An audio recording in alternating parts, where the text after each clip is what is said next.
Yes.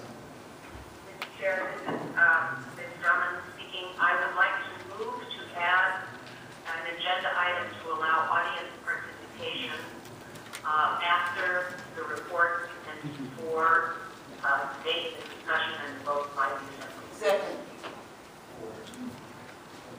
At the discretion of the chair and direction of council, I'm not going to honor that, and Mr. Bituminous will explain that at a later time here in the meeting.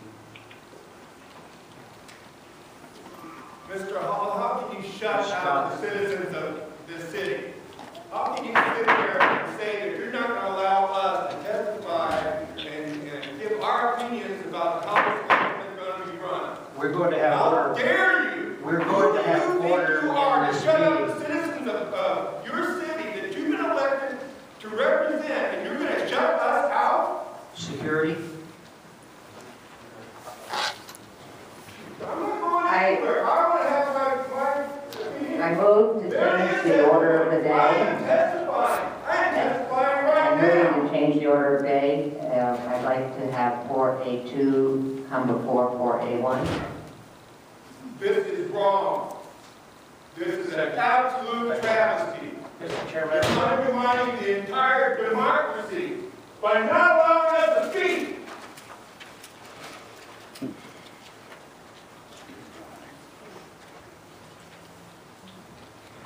We have a motion on the floor to change the order.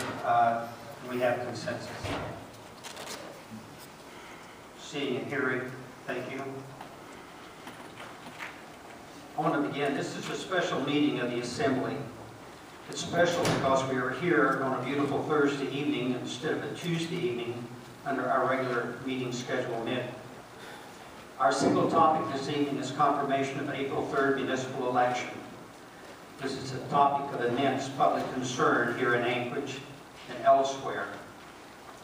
As this body's newest Assembly chair, it is my task to lead this body through a suite of complicated processes associated with this election.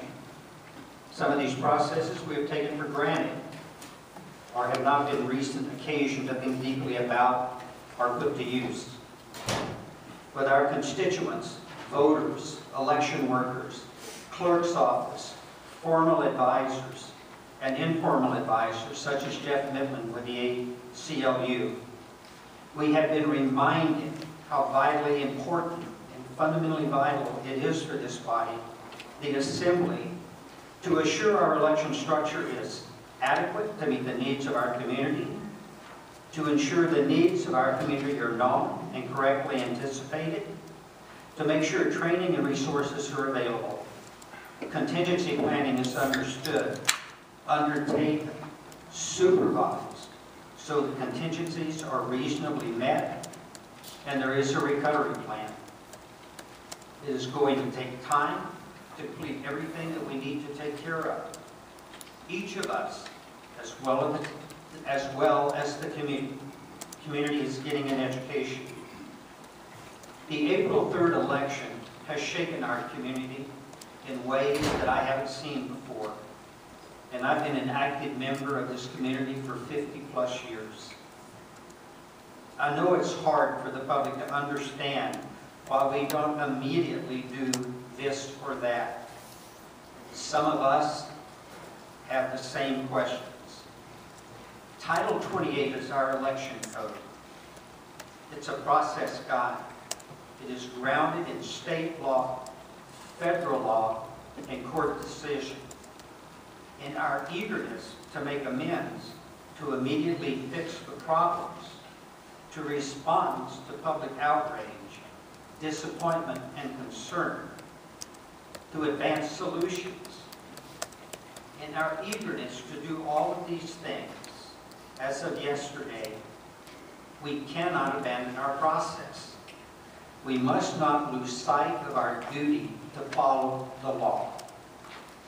At the request of this body, the Municipal Attorney's Office provided us some great tools, including precedent from 1989, court cases, and updated analysis.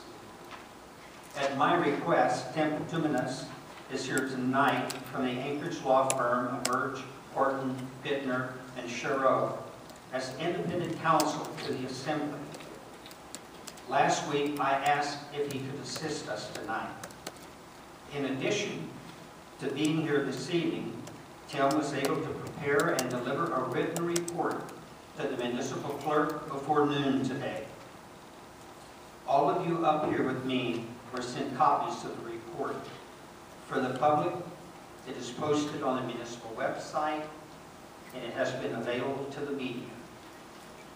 In addition to lending his independent opinion to the matters before us, I asked him to help us understand why the law doesn't allow the Assembly to make discretionary decisions on certification of this election in the way we take action on ordinances.